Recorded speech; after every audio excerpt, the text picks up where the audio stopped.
رمضان آیا چار سو۔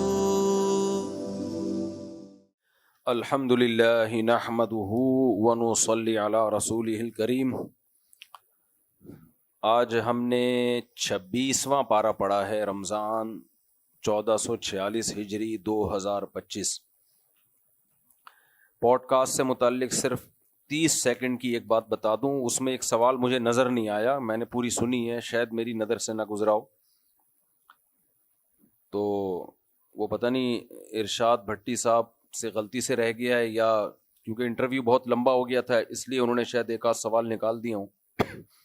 وہ مجھ سے یہ پوچھا تھا کہ شیخ الحدیث مولانا زکریا رحمۃ اللہ علیہ نے لکھا ہے کہ ہمارے والد صاحب ماں کی گود میں جب دودھ چھڑائے تو ایک پاؤ پارا حفظ کر چکے تھے، تو انہوں نے کہا آپ اس واقعے کو درست مانتے ہیں؟ میں نے کہا جی بالکل درست اس لیے مانتا ہوں کہ اس واقعے کو بیان کرنے والے قابل اعتماد ہیں اور واقعہ بھی ان کے گھر کا ہے۔ شیخ الحدیث مولانا زکریا رحمۃ اللہ علیہ کو ہمارے والد صاحب جانتے تھے، ہمارے والد صاحب نے حضرت شیخ الحدیث کے ساتھ، میرے والد صاحب کی بات کر رہا ہوں، وقت گزارا ہے، وہ ان کے تقوی، للہیت، ان کی عبادت کو بہت اچھی طرح جانتے نہیں تھے، دیکھا تھا، بلکہ علم مشاہدے پر مبنی تھا۔ اور صرف ایک ہمارے والد نہیں، والد صاحب بتاتے ہیں جب وہ اعتکاف میں بیٹھتے تھے تو مسجد میں پاؤں رکھنے کی جگہ نہیں ہوتی تھی، اور ان کی آپ بیتی میں بھی آپ ان کی عبادت کے واقعات دیکھیں۔ بہت عرصے تک وہ پاکستان اس لیے نہیں آ رہے تھے کہ تصویر کے جواز کی کوئی گنجائش ان کی سمجھ میں نہیں آ رہی تھی، بہت تقویٰ بہت تھا ان کے اندر۔ باقی یہ جو واقعہ ہے کہ والد صاحب نے 2 سال میں پاؤ پارا حفظ کر چکے تھے، تو ارشاد بھٹی صاحب نے جب مجھ سے پوچھا، میں نے ان کو جواب دیا کہ اس سے زیادہ عجیب واقعہ حدیث میں ہے کہ ماں کی گود میں ایک شخص نے گواہی دی، ایک بچے نے، شخص نے نہیں، بچے نے۔ حدیث میں آتا ہے پچھلی امتوں میں ایک شخص تھا جس پہ زنا کی جھوٹی تہمت لگ گئی، وہ عبادت گزار تھے بنی اسرائیل کے۔ ایک عورت کے ولد الزنا بچہ پیدا ہوا، اس نے بلی ڈال دی بزرگ کے اوپر کہ انہوں نے ان سے زنا ہوا ہے، تو لوگوں نے جا کے ان کا عبادت خانہ گرا دیا، توڑ پھوڑ دیا۔ تو اللہ تعالیٰ نے اس بچے کو زبان دی، ماں کی گود میں چند دن کا بچہ۔ وہ لوگ جب جمع ہوئے تو اس بچے نے کہا کہ جو میرا باپ ہے، یعنی ناجائز باپ، وہ فلاں چرواہا ہے، وہ یہ نہیں ہے۔ تو اب مجھے ایک بات بتاؤ، یہ اس بزرگ کی کرامت تھی یا نہیں تھی کہ اس کی پاک دامنی بیان کرنے کے لیے بچہ ماں کی گود میں بول رہا ہے، ایک بچہ بول رہا ہے ماں کی گود میں؟ تو جب ایک بچہ ماں کی گود میں بول سکتا ہے، جو کہ زیادہ مشکل کام ہے، کلیئر بول رہا ہے کہ وہ باپ ہے، یہ باپ نہیں ہے، حالانکہ بچے کو پتا ہوتا ہے میرا باپ کون ہے، تو بچے کو نہیں پتا ہوتا، تو یہ بچے کی بھی کرامت ہے کہ بچہ ماں کی گود میں بول رہا ہے کہ میرا باپ فلاں ہے۔ بچے کو کیسے پتا چل گیا؟ تو بار بار یہ بات کلیئر ہو جانی چاہیے کہ کرامت کا صدور اصل میں کس سے ہوتا ہے؟ اللہ سے۔ اللہ کے لیے سب ممکن ہے، اور یہ بچہ پیغمبر تھوڑی تھا، نہ اس کی ماں پیغمبر، بلکہ ماں نے تو زنا کیا ہے۔ ان بزرگ کی کرامت ہے کہ اللہ بچے کو ماں کی گود میں قوت گویائی عطا کر رہے ہیں، جبکہ شیخ الحدیث کا جو واقعہ ہے ان کے والد کا کہ ماں کی گود میں 2 سال میں ایک پاؤ پارا حفظ کر لیا، یہ تو رٹ رٹ کے سن کے بچہ کنٹینیو جب کوئی بات بار بار سن رہا ہوتا ہے، تو یہ تو سائنٹیفکلی ممکن بھی ہے کہ وہ رٹے رٹائے کلمات اپنی زبان سے نکال لے، یہ تو سائنٹیفکلی ممکن بھی ہے، تو اس کو کرامت ماننے میں کیا حرج ہے؟ پھر وہی بات ہے، جن کے یہاں بزرگ نہیں ہوتے ان کو یہ باتیں سمجھ میں نہیں آتی۔ ہم لوگ کا پورا سلسلہ ہے صحابہ تابعین سے لے کے سینہ بسینہ، اس لیے ہمارے ہاں کرامتوں کی بھرمار ہے۔ ہاں ہم یہ ضرور کہتے ہیں کہ کرامت کا ثبوت کسی مستند ذریعے سے ہونا چاہیے، ورنہ نہیں مانی جائے گی اس کو، اور جس کے سے صادر ہو اس کا بزرگ ہونا بھی ثابت ہونا چاہیے۔ اور تیسری بات یہ، بلکہ بزرگ ہونا بھی ضروری نہیں ہے، کسی بزرگ کی برات کا اعلان کے لیے بھی ہوتا ہے، وہ بچہ بزرگ تھوڑی تھا جو ماں کی گود میں بول رہا ہے۔ ثبوت اوتھینٹک ہونا چاہیے اس کا، اور قرآن و سنت کے خلاف کوئی بات نہ ہو اس میں، یعنی ان کرامتوں کو کے واقعات سنا کے آپ لوگوں کو قرآن و حدیث کے اگینسٹ نہ لے کے جا رہے ہوں۔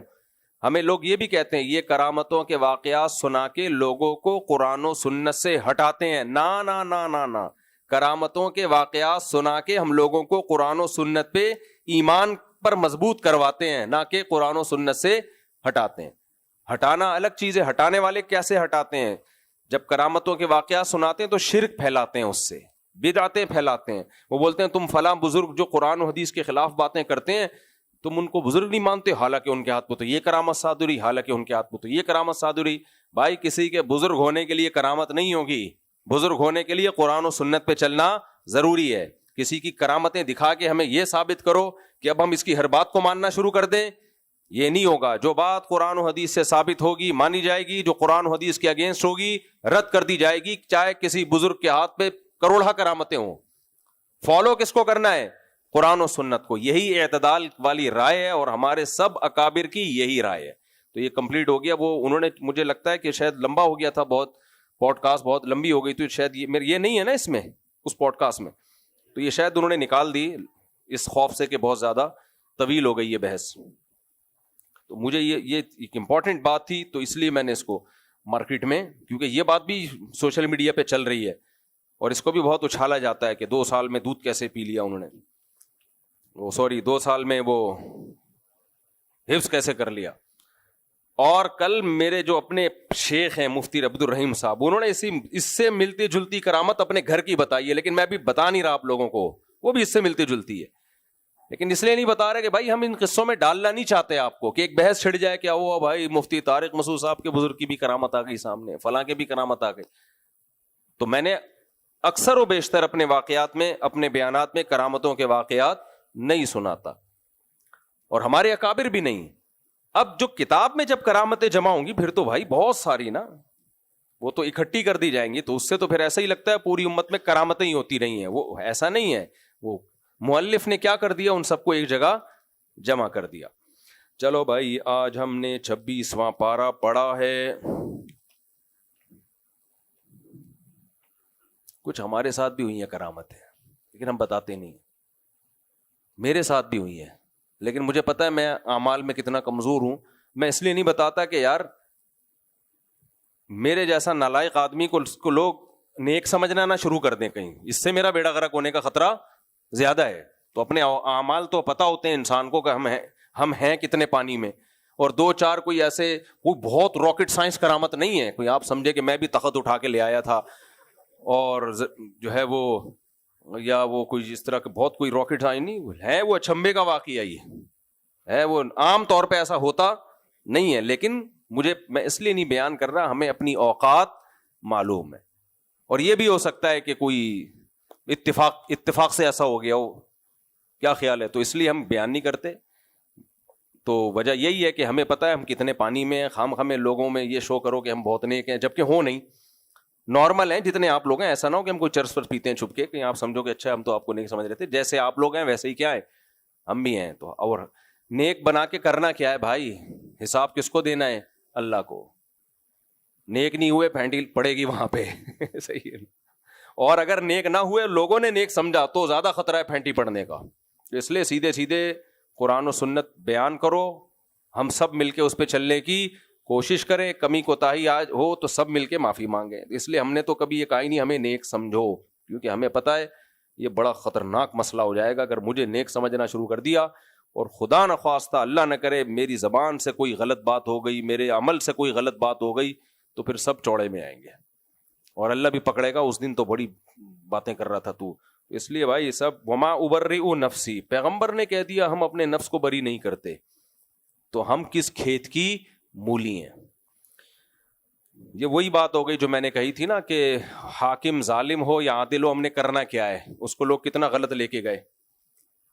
بھائی کرنا کیا ہے کا مطلب یہ ہے کہ ہم نے اطاعت تو بہرحال کرنی ہے جائز چیزوں میں حاکم کی, چاہے وہ نیک ہو چاہے وہ پرہیزگار ہو. اس سینس میں کہا ہے کہ کرنا کیا ہے. میں نے کیا ہوا, ہاں بچے ابھی بتا رہا ہوں یہ بات مکمل ہو جائے ابھی. تو کرنا کیا کا مطلب, بغاوت تو ہم نے کرنی نہیں ہے, اور جائز چیزوں میں تو اس کی اطاعت کرنی ہے. تو اس تحقیق کی کیا ضرورت ہے کہ نیک ہے کہ برا ہے. ہاں الیکشن میں تحقیق کرو کہ ووٹ کس کو دینا ہے. جب بن گیا تو بھائی ہماری بلا سے نیک ہو یا پرہیزگار ہو, میری بلا سے میرے لینا دینا کیا ہے اس سے. ہمیں تو شریعت کہہ رہی ہے بھائی جو بھی جائز کام حاکم آرڈر دے گا تو اس کو ماننا ہے. ابھی لوگ یہاں سیدنا حسین علیہ السلام کو رضی اللہ عنہ کو لے آتے ہیں کہ پھر حضرت حسین بھی خاموش بیٹھے رہتے. حضرت حسین خاموش ہی تھے, کوئی بغاوت کے لیے نہیں نکلے. کوفہ سے ان کو خط ملا, خطوط آئے کہ تفتیش احوال کے لیے آپ ان خطوط کی بیس پہ وہاں گئے ہیں, تفتیش کے لیے گئے ہیں, بغاوت کے لیے نہیں گئے ہیں. اگر بغاوت کے لیے جاتے تو پوری فوج لے کے جاتے, اپنے گھر کی پاک دامن خواتین اور بچوں کے ساتھ نہ جاتے وہ. تو یہ اس لیے کہہ رہا ہوں کہ لوگ بہت بحث میں لگتے ہیں کہ ہمارے حکمران کیسا چل رہا ہے. بھائی جیسا بھی چل رہا ہے, میں نے اور آپ نے جائز چیزوں میں اطاعت کرنی ہے, تو ہم ان کاموں میں لگیں جن کا ہماری پریکٹیکل لائف سے تعلق ہے. اب مجھے بتاؤ, لوگ پوچھتے ہیں آپ کو پتا ہے کہ وہ فلاں کیسا ہے, میں نے کہا بھائی مجھے پتا ہے غفار بھائی کیسے ہیں, ستار بھائی کیسے ہیں, وسیم بھائی کیسے ہیں. تجھے ان سب چیزوں کا پتا ہے؟ جب نہیں پتا تو باقی چیزوں کا بھی پتا ہونا ضروری نہیں ہے. غیر ضروری چیزوں میں الجھو گے, ٹائم ویسٹنگ. ایک آدمی نے کسی سے پوچھا تیری بیوی کیسی ہے, اس نے کہا تو کیوں پوچھ رہا ہے؟ غصہ آ گیا اس کو, یعنی تیری بیوی خوبصورت ہے بدصورت ہے کیوں پوچھ رہا ہے؟ اس نے کہا جنرل نالج بھی کوئی چیز ہوتی ہے یار, جنرل نالج کے لیے پوچھ رہا ہوں. چلو بھائی صفحہ نمبر, ہاں آج ہم نے سورہ حجرات پڑھی ہے. میں نا بول بول کے میرے گلے میں بہت درد ہو رہا ہے, اور آج پھر میرا ایک اور بیان بھی ہے, تو میں بہت آج شارٹ بیان کروں گا. اور سورہ حجرات میں جو اللہ نے اہم اہم احکام دیے ہیں نا ڈیٹیل کے ساتھ, جو ہماری سوسائٹی کے لیے, معاشرے کے لیے, جن پہ چلنا بہت ضروری ہے, صرف ان کو ایک ایک کر کے میں بیان کرتا رہوں گا اور ہمارا درس ختم ہو جائے گا. اللہ تعالیٰ نے سورہ حجرات کو شروع کیا سب سے پہلے لا تقدموا بین یدی اللہ ورسولہ, اے ایمان والو اللہ اس کے رسول سے آگے نکلنے کی کوشش مت کرو. کیا مطلب؟ اپنے خاندان, اپنے کلچر, اپنی پرمپرا, یہ سب چیزیں شریعت سے پیچھے رہیں, شریعت کو کراس مت کرو. جب آ جائے نا بھائی اسلام کا یہ حکم ہے, تو پھر یہ نہیں بولو میں پنجابی ہوں, میں پٹھان ہوں, میں سندھی ہوں, میں بلوچی ہوں, ہمارے خاندان میں ایسا, ہمارے کنٹری کا یہ لا, ہمارے ملک کا یہ قانون. نہ, اسلام سب سے بولو سپیریئر. دوسرا حکم اللہ نے دیا لا ترفعوا اصواتکم فوق صوت النبی, نبی کی آواز سے اپنی آواز کو اونچا نہ کرو. ولا تجہروا له بالقول کجہر بعضکم لبعض, نبی کو ایسے مت پکارو جیسے آپس میں ایک دوسرے کو پکارتے ہو, یعنی پیغمبر کا احترام کرو. علماء نے اس آیت سے استدلال کیا ہے کہ نبی کا احترام اس لیے کہ آپ رہنما ہیں, آپ ہدایت دینے والے ہیں, آپ استاذ ہیں, تو جو بھی استاذ ہوگا, جو بھی عالم ہوگا, جو بھی بزرگ ہوگا, اس کا بھی احترام لازم ہے. ہاں یہ ضرور ہے کہ نبی کی بے اکرامی کی سزا زیادہ سخت ہے, اور جو نبی سے کم درجے کے لوگ ہیں ان کی بے اکرامی کی اس درجے کی سزا نہیں ہے, لیکن سزا بہرحال ہے.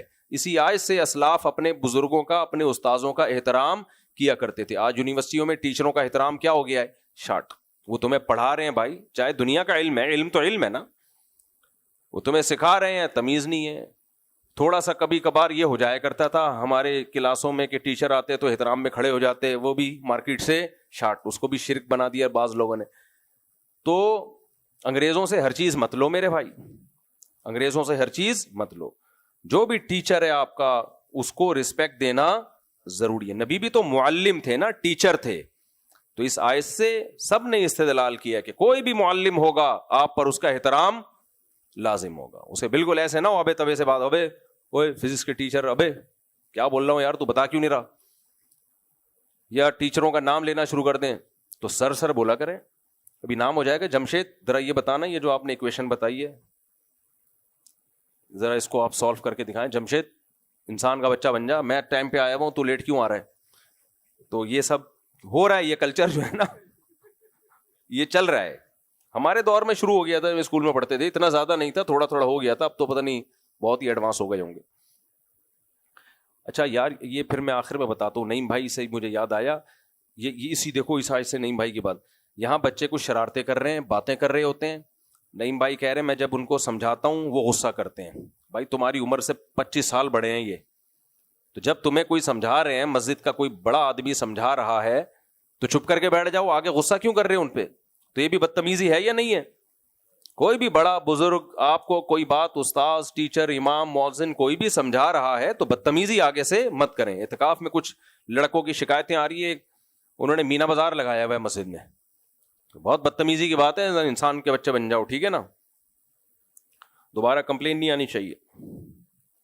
اچھا بھائی تیسری بات, اللہ نے فرمایا یا ایھا الذین آمنوا ان جاءکم فاسق بنبأ فتبینوا، فاسق جب کوئی خبر لے کر آئے تو تحقیق کر لیا کرو، ایسا نہ ہو کسی کو نقصان پہنچا دو اس خبر کی بیس پہ۔ یہاں پر ایک اشکال ہوتا ہے، معاذ اللہ صحابی رسول کو فاسق کیوں کہا گیا؟ وہ تو صحابی خبر لے کر آئے تھے۔ اس کا شان نزول بتاؤں گا، بڑی لمبی بات ہو جائے گی، تو صرف میں اصل مفہوم آیتوں کا فوکس کر رہا ہوں۔ تو خوب سمجھ لو، فاسق ایک اصطلاحی ہوتا ہے، گناہ کبیرہ کا مرتکب، جو گناہ کبیرہ کرتا رہتا ہے، توبہ نہیں کرتا، یہ ایک فاسق، جس کو اصطلاح میں فاسق کہتے ہیں، جس کی حدیث بھی مقبول نہیں ہے، جس کی گواہی بھی مقبول نہیں ہے۔ لیکن ایک فاسق وہ ہوتا ہے جو ہوتا عادل ہے، لیکن کسی وقت اس سے غلطی ہو گئی تو قرآن اس غلطی میں اس کو فاسق کہہ رہا ہوتا ہے۔ اس کی آسان مثال قرآن میں آتا ہے، قابیل نے حابیل کو قتل کیا، کیوں کیا؟ حابیل کی قربانی قبول ہو گئی، قابیل کی قربانی قبول نہیں ہوئی، تو حابیل نے قابیل سے کہا انما یتقبل اللہ من المتقین، کہ اللہ پرہیزگار لوگوں کی قربانی قبول کرتا ہے۔ اب آپ کو اشکال ہوگا، لو بھیا اس کا مطلب ہم اگر نیک نہیں ہیں تو بقرعید میں ہماری قربانی قبول نہیں ہوگی؟ نہ کیا مطلب؟ جو قربانی کرتے ہوئے پرہیزگاری کا مظاہرہ کر رہے ہوں، یعنی اللہ کی رضا کے لیے کر رہے ہوں، مخلوق کو دکھانے کے لیے نہیں کر رہے ہوں، وہ قطع نظر اس سے کہ ویسے پرسنل لائف میں کیا ہے وہ ایک الگ ہے، تو جو اس کام کے وقت متقی ہوگا اللہ کی رضا کے لیے۔ اور آسان مثال، قرآن کہتا ہے 3 طلاقیں دینا حرام ہے 28ویں پارے میں، مفہوم بیان کر رہا ہوں۔ آگے اللہ فرماتے ہیں وَمَن يَتَّقِ اللَّهَ يَجْعَل لَّهُ مَخْرَجًا، جو تقوی اختیار کرتا ہے اللہ اس کے لیے مصیبت سے نکلنے کا راستہ رکھتا ہے۔ تو کیا مطلب؟ تقوی سے کیا مراد ہے؟ طلاق دینے میں جو تقوی والی راہ پہ چلے گا، اکٹھی نہیں دے گا، تو مصیبت سے نکلنے کا راستہ بچے گا۔ تو متقی اور فاسق کہیں اصطلاحی ایک ٹرم کے معنی میں استعمال ہوتے ہیں، کہیں ٹرم کے معنی میں نہیں۔ عادل کو بھی قرآن فاسق کہہ سکتا ہے اور فاسق کو بھی متقی کہہ سکتا ہے کسی خاص معاملے میں۔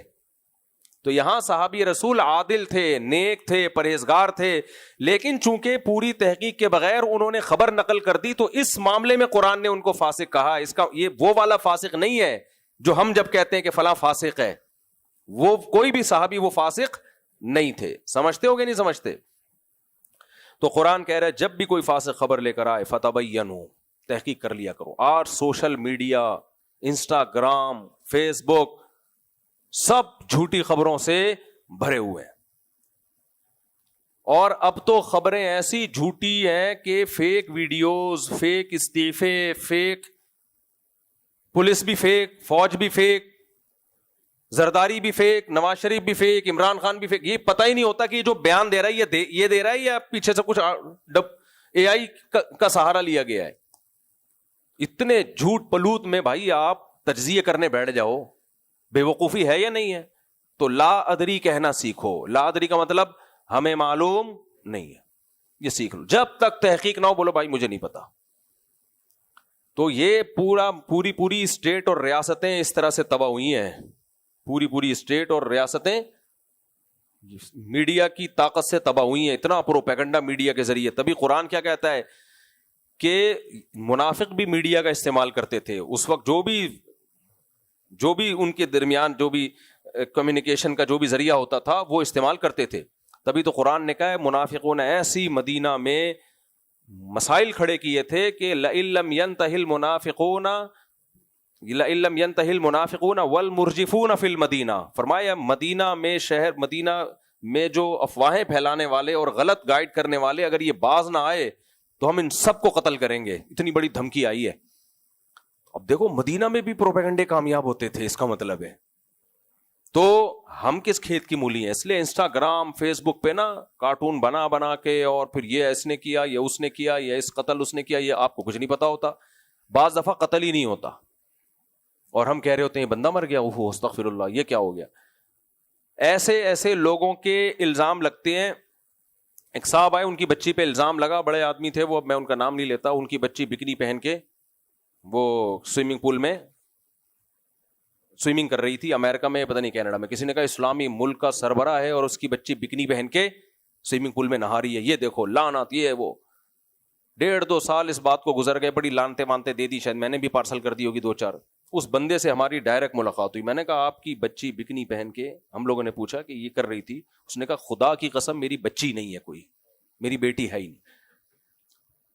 تو میں تو اتنا بھگت چکا ہوں نا, کیونکہ اب میں جب ظاہر ہے مشہور ہوتا ہے آدمی تو پھر اس کے ہر سطح پہ ملاقاتیں ہوتی ہیں, بہت ساری خبریں جھوٹی نکلی ہیں جن کی ہم نے کہا پھر آپ نے بیان کیوں نہیں دیا؟ کہہ رہے ہیں دھیان دیا چلا ہی نہیں, دیتے رہو بیٹھ کے بیان چلتا ہی نہیں. غلط چیز جنگل میں آگ کی طرح پھیلتی ہے. اب یہ جو میں نے پوڈ کاسٹ میں ریکارڈ کروایا یہ سب بیانات تو میں پہلے بھی دے چکا ہوں, چلے ہی نہیں. تو اس لیے بہت پروپیگنڈا, یہ سب بہت اہم آیت ہے. جب تک یقین نہ ہو, جب تک اپنی آنکھوں سے نہ دیکھ لو, یہ بہت مستند ذرائع سے خبر نہ پہنچے, اس وقت تک یقین مت کرو. اس کے میرے پاس بہت واقعات ہیں کہ کیسے اصل کیا تھا اور سنا کیا تھا, ان کو سناؤں گا, وقت بہت لمبا ہوگا. آگے اللہ تعالیٰ فرماتے ہیں وَإِن طَائِفَتَانِ مِنَ الْمُؤْمِنِينَ اقْتَتَلُوا فَأَصْلِحُوا بَيْنَهُمَا, مسلمانوں کی دو جماعتوں میں لڑائی ہو جائے تو ان دونوں کے درمیان صلح کراؤ.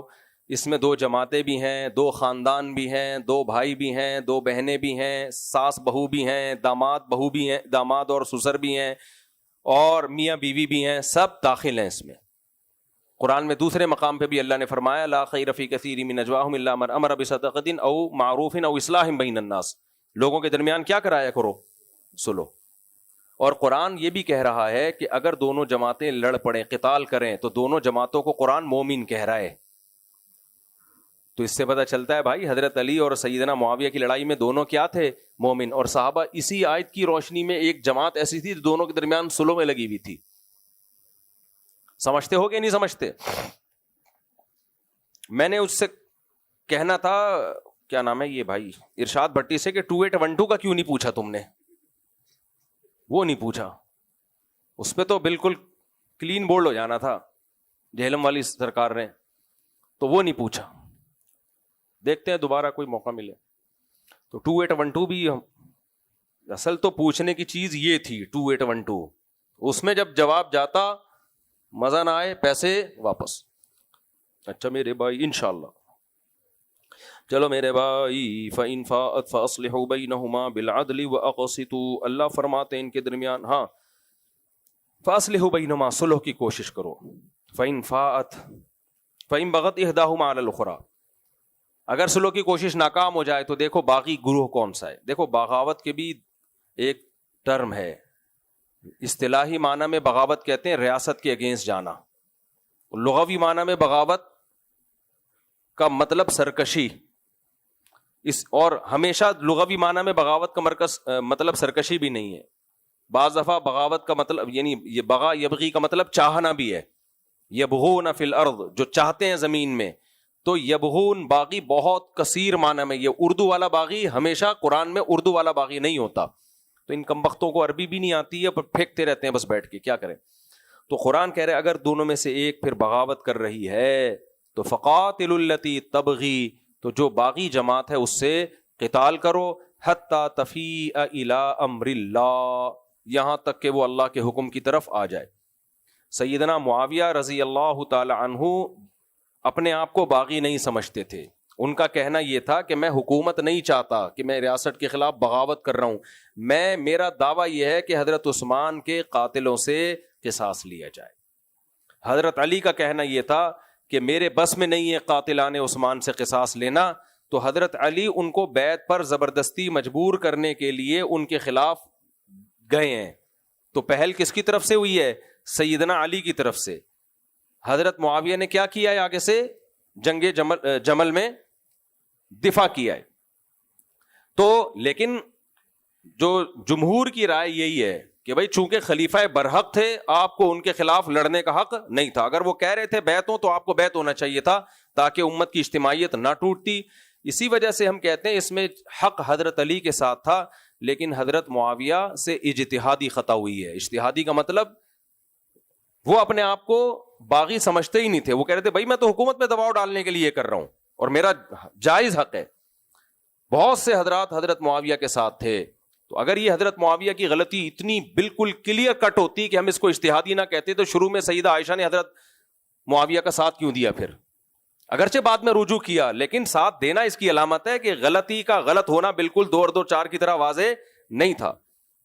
دیکھو چوری کا غلط ہونا بالکل 2 کی طرح واضح ہے. تو کیا یہ ممکن ہے سیدہ عائشہ معاذ اللہ نقل کفر چوری کریں اور بعد میں توبہ کر لیں؟ کیا ان سے ممکن ہے یہ؟ نہ. ان نفوس قدسیہ کو اللہ نے ایسے جرائم سے محفوظ رکھا ہوا تھا, کیونکہ چوری تو بالکل واضح ہے. تو ہم یہ نہیں کہہ سکتے سیدہ عائشہ سے یہ جرم ہو بعد میں کیا کر لیں توبہ. نہ بھائی, سیدہ عائشہ کا مقام بلند ہے اس سے. کوئی جھوٹ بولے معاذ اللہ بعد میں کر لیں توبہ, کیونکہ جھوٹ کا غلط ہونا 2 کی طرح ہے. حضرت معاویہ کا غلط ہونا 2 کی طرح نہیں تھا, اس لیے جنگ جمل میں حضرت عائشہ کس کے ساتھ تھیں؟ حضرت معاویہ کے ساتھ تھیں. اگرچہ بعد میں ان کو خیال ہوا کہ یہ غلط کیا میں نے, تو یہ خیال ہونا تو ٹھیک ہے, لیکن ساتھ دینا اس کی علامت ہے. وہ غلط ہونا اتنا واضح نہیں تھا, اس کی غلطی 2 کی طرح اگر ہوتا تو سیدہ عائشہ شروع میں ساتھ بھی نہ دیتی. اس وقت وہ حضرت معاویہ کو حق پہ سمجھ رہی تھی. تو یہ غلطی ہے, لیکن اجتہادی غلطی ہے. سمجھتے ہو کہ نہیں سمجھتے؟ تو شریعت کا حکم یہی ہے کہ جو بھی حکومت کے وقت کے خلاف اٹھے گا, مسلح بغاوت کرے گا, اگر وہ اسٹیبل گورنمنٹ ہے کسی کنٹری کی اور پاورفل گورنمنٹ ہے اور باغیوں کے پاس اس لیول کی طاقت نہیں ہے, یا طاقت تو ہے لیکن فساد کا خطرہ زیادہ ہے, تو دونوں صورتوں میں شریعت حکم دیتی ہے ساتھ آپ نے حکومت کا دینا ہے باغیوں کے خلاف. اور ایسے باغیوں کو خوارج کہا جاتا ہے. حضرت علی کے دور میں یہ کھڑے ہوئے تھے. حضرت معاویہ کی جماعت کو خوارج کبھی بھی نہیں کہا گیا, کیونکہ وہ حکومت کے خلاف تلوار انہوں نے اٹھائی نہیں ہے, صرف دفاع کیا ہے اپنا. حضرت علی نے ان کو مجبور کیا کہ آپ بیعت ہوں اور اپنے مطالبے سے دستبردار ہوں, لیکن خوارج تو باقاعدہ حضرت علی کے خلاف تلوار اٹھا رہے تھے کہ ہم آپ کی حکومت کو, ریاست کو مانتے ہی نہیں ہیں. اور سیدنا علی کو آپ نے شہید بھی کیا, تو مانتے ہی نہیں آپ کی ریاست کو. حضرت معاویہ تو تیار تھے ماننے کے لیے نا, اگر نہیں مانتے ہوتے تو ان سے پہلے ریاستوں کو کیوں مانا حضرت معاویہ نے؟ بس ایک مطالبہ تھا بھائی حضرت عثمان کے قاتلوں سے قصاص, تو اس کا طریقہ یہ تھا ان پہ دباؤ ڈالا جائے. جبکہ خوارج جو تھے وہ تو اسٹیٹ کے خلاف اسٹیٹ کو چیلنج کر رہے تھے, بغاوت کر رہے تھے. اس لیے حضرت علی کا رویہ سیدنا معاویہ کے معاملے میں نرم تھا, خوارج کے معاملے میں نرم نہیں تھا. تو اسٹیٹ کے خلاف جو بھی اس طرح اٹھتے ہیں, تلوار چلاتے ہیں, تو شریعت ان کو خوارج کہتی ہے. اور خوارج بڑے نیک سمجھے جاتے تھے. خوارج ایسے نہیں تھے کہ ایتھیس اور ملحد ٹائپ کے لوگ, وہ سارے مذہبی لوگ تھے, بات بات پہ قرآن کی آیتیں پڑھتے تھے. حضرت علی کا حکم ماننے سے انکار کیا, کہتے ہیں ان الحکم الا للہ, حکومت کس کی ہے؟ صرف اللہ کی. اس طرح کی باتیں ایسے, نمازیں ان کی, اور سر بھی منڈا کے رکھتے تھے, یعنی دنیا سے رغبت ہی نہیں تھی. تو پھر بھی ان کو بہت سخت ان کے ساتھ معاملات کیے گئے. تو ایسے خوارج آج بھی ہو سکتے ہیں. وہ دیکھنے میں آپ کو لگے گا بڑے نیک ہیں, تہجد گزار ہیں, شلواریں آدھی آدھی پنڈلیوں تک اور بڑی لمبی لمبی رکعتیں, لیکن ملک کا امن خراب کر رہے ہیں, مسلمانوں کا خون کر رہے ہیں. تو ایسے لوگوں کے تقوی سے کبھی دھوکے میں نہیں آنا چاہیے. ہاں, حکمرانوں کو یہ ضرور سوچنا چاہیے کہ ایسے ایلیمنٹ پیدا کیوں ہوتے ہیں. بھائی ملک اسلام کے نام پہ بنا ہے, تو پھر ایسے شرپسندوں کو موقع ملتا ہے ملک میں بغاوتیں کرنے کا. تو جب ملک اسلام کے نام پہ بنائے تو آپ ملک کو اسلامی سلطنت ہی بناؤ, غیر شرعی قوانین ملک میں ختم کرو. چلو بھائی ہم آگے چلتے ہیں. اللہ نے آگے ارشاد فرمایا, تو آپ کو بھی کبھی موقع ملے نا, دو لڑ رہے ہو تو جا کے لڑائی کا ساتھ نہ دیا کرو, بلکہ سلو کا ساتھ دیا. کہتے ہیں نا ان دونوں لڑائیوں میں صرف لڑائی کے ساتھ ہوں. یا ایھا الذین آمنوا لا یسخر قوم من قوم عسى ان یکونوا خیرا منهم, اللہ نے فرمایا ایمان والو تم میں سے کوئی کسی کا مذاق نہ اڑائے. تمسخر لوگ اڑا رہے ہوتے ہیں, مہاجر ایسے ہوتے ہیں, پٹھان ایسے ہوتے ہیں, پنجابی ایسے ہوتے ہیں, سندھی ایسے ہوتے ہیں. بھائی اللہ نے اس پر کیا لگا دی ہے؟ پابندی. کون کیسا ہے یہ اللہ کو پتا ہے. فرمایا عسى ان یکونوا خیرا منهم, ہو سکتا ہے وہ تم سے بہتر ہو. آج تمہیں اس قوم میں ایک برائی نظر آ رہی ہے, لیکن ہو سکتا ہے اس میں وہ اچھائیاں ہوں جو تمہاری قوم میں نہ ہو. انسان اپنی قوم کی خوبیاں دیکھتا ہے, خامیاں نہیں دیکھتا. دوسری قوم کی خامیاں دیکھتا ہے, خوبیاں نہیں دیکھتا. تو اللہ نے کہا یہ چھوڑ دو. ایسے قوموں پہ لطیفے بنانا بھی جائز نہیں ہے, قوموں پہ جو لطیفے بنتے ہیں. آگے اللہ نے فرمایا ولا نساء من نساء, عورتیں بھی عورتوں کا مذاق نہ اڑائیں. اللہ نے قوم میں تو سب عورتیں خود بخود آ گئی نا, لیکن اللہ نے خواتین کو الگ سے اس لیے ذکر کیا کہ یہ کام خواتین میں جو بیان سن رہی ہیں ان کے, اللہ نے تو جو بیان سن رہی ہیں ان کو بھی شامل کیا ہے, تو میں کیسے کر دوں, خواتین میں تھوڑا زیادہ ہوتا ہے.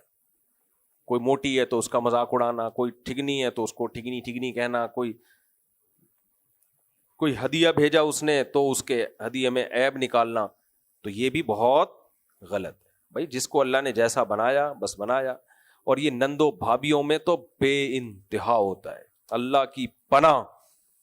کوئی بیچاری شریف لڑکی کسی خاندان میں چلی جائے نا, اور اس کو تھوڑی تیز نندے اور بھابھیاں مل جائیں, اس کو ڈپریشن سے قتل کر دیتی ہیں. ایسی آنکھیں مار مار کے نہ, دیکھا ایسے میک اپ دیکھ رہی ہو اس کا, اپنے آپ کو پتہ نہیں کیا سمجھتی ہے, پورا ڈسٹیمپر کا ڈبہ لگا کے آ گئی ہے. اس طرح کی باتیں گھروں میں بہت چل رہی ہوتی ہیں. اس کو دیکھا ہنس ہنس کے, یہ لگتا ہے اس کا نیچرل اسٹائل نہیں ہے, اترا رہی ہے. تو یہ نہیں کیا کرو بھائی. اس سے جو بیچاری کمزور لڑکیاں ہوتی ہیں نا, وہ بہت دل پہ لے کے جا رہی ہوتی ہیں, اور یہ وہ جرائم ہے جو پکڑائی میں نہیں آتے. ایک طنز مارا نکل لی ہے.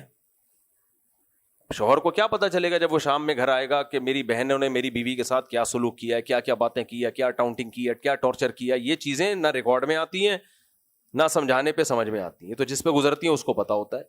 تو ایسے کچوکے لگا رہے ہوتے ہیں. ایک صاحب نے بتایا کہ میری بہن جب گھر میں آتی ہے میرا اپنی بیوی کے ساتھ پھڈا ہوتا ہے. گھر میں بہن رہی ہے, پھڈا کس کے ساتھ ہو رہا ہے؟